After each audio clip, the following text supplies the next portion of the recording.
কি অবস্থা বন্ধু, ভালো আছো?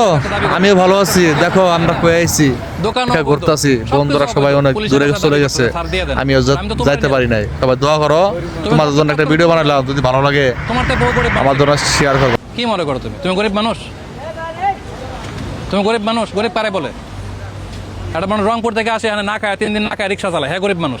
তোমার তো চালান আছে, পুঁজি আছে, তুমি কিসে গরিব মানুষ? মানুষের জায়গা তুমি দখল করতেছো, তোমার তো অন্যায় করতেছো ভাই, তুমি তো অন্যায় করতেছো। তুমি এই জায়গা ছাড়া, এটা তো মানুষের চলাচলে, রিক্সা চলবে, গাড়ি চলবে, তোমাদের জন্য চলতে পারে না। ঘন্টার পর ঘন্টা একটা মানুষ দাঁড়ায় থাকে, পুরো এখানকার জ্যাম চলে যায় নবীনগর ছাড়ায়। কেন ভাই? তুমি এরকম ভিআইপি হয়ে গেছো, তোমার জন্য মানুষ 3 কিলোমিটার জ্যামে পড়বে। আল্লাহর রাস্তায় জায়গা ছেড়ে দাও। আজকে ভদ্রভাবে বলতেছি, নাহলে আমি পরে আইনের ভাষায় কথা বলবো। এখানে ময়লার আবর্জনা, এখানে মানুষ চা খাইতেছে, ডায়রিয়া হইতেছে, হাসপাতালে যাইতেছে। এই কাজটা কেন করতেছেন আপনারা? এই যে ময়লাগুলো ফেলতেছেন এখানে, সবারই থাকে, ওরা নিয়ে যায় আর কি, ওরা সবাই। এখানে ফেলবেন কেন? আপনার রেস্টুরেন্টের ভিতরে রাখবেন, অন্তে নিয়ে যাবে।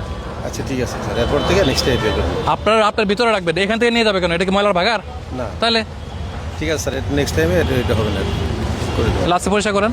আচ্ছা করা দিতেছে, সমস্যা নেই। আমাকে যদি আসলে ভাই আপনার ব্যবসা ক্ষতি হবে, আমি চাই না। না ঠিক আছে, আমি প্রচার করবো যে আপনি এই কাজ করতেছেন, আপনি ক্ষতিগ্রস্ত হবেন, আপনার কিন্তু ব্র্যান্ড। জি জি ঠিক আছে, এটা যেন না থাকে এখানে। জি স্যার, আর দিন কিন্তু আমি সুযোগ দিব না। না স্যার, ঠিক আছে, ওকে। Thank you sir. আর বলবেন কি আমরা, দয়া করে একটু বলেন না। তারা তো মনে করেন ফুটপাতে আছে, আপনার রাস্তায় আসছেন কেন? হ্যাঁ, তো কথা বলেন আমার সাথে।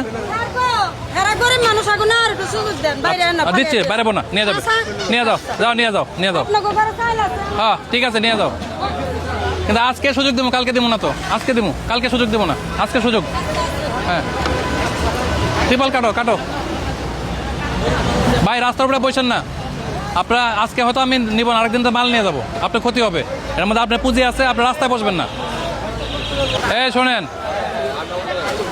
আজকে মালে হাত দিচ্ছি না, কালকে থেকে মালে হাত দিব। কেন বসবেন না? আল্লাহর রাস্তে আমি কোনো জবরদস্তি করতেছি না, আল্লাহর রাস্তে বসবেন না। যদি বসেন, কালকে থেকে কোনো আমি মাফ করবো না, আমি সব ছড়াই দেবো। আপনি যে জায়গাটা দখল করছেন, আপনার তো বিবেক আছে, আপনার মানুষ। আপনি কথা বললে বলেন স্যার গরিব মানুষ কই যাবো? ভাই এখানে তো গরিব মানুষই চলে। এই রাস্তা সরকার কেন বানাইছে? আপনি দোকানদারি করার জন্য? এই রাস্তাটা দেখেন, এটা আশুলিয়া থানাধীন পল্লী বিদ্যুৎ, এটাকে বলা হয় পল্লী বিদ্যুৎ বাস স্ট্যান্ড। আপনি দেখেন কত বড় একটা রাস্তা সরকার করে দিয়েছে মানুষ চলাফেরা করার জন্য, গাড়ি চলাচলের জন্য। না, এক শ্রেণীর অবৈধ ব্যবসায়ী, তারা দীর্ঘকাল, আজকে নতুন না, আমি নিজেও, আমার অভিজ্ঞতা আছে, আমি ইতিপূর্বে এখানে কাজ করেছি, আমি এগুলো উচ্ছেদ করে দিয়ে গেছি। আজকে আমি 1-1.5 বছর নাই, তারা দেখেন আরও কতভাবে বসছে।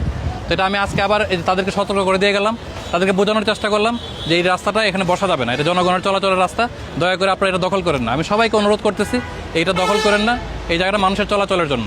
যদি এটা আপনারা দখল করেন, আমরা কিন্তু পরবর্তীতে আইনগতভাবে যতটুকু বল প্রয়োগ করা দরকার বল প্রয়োগ করে উচ্ছেদ করে দেব। আমি মনে করি তারা আমার কথা শুনছে, তারা নিজেরাই গোটায় চলে যাচ্ছে। তারপর আমি প্রতিনিয়ত এখানে আসবে, যে আজকে চলে যাব, কালকে আবার বসতে পারে, কিন্তু আমি প্রতিদিন এসে উচ্ছেদ করবো। ভিডিও বানালাম, যদি ভালো লাগে আমার জন্য শেয়ার করো।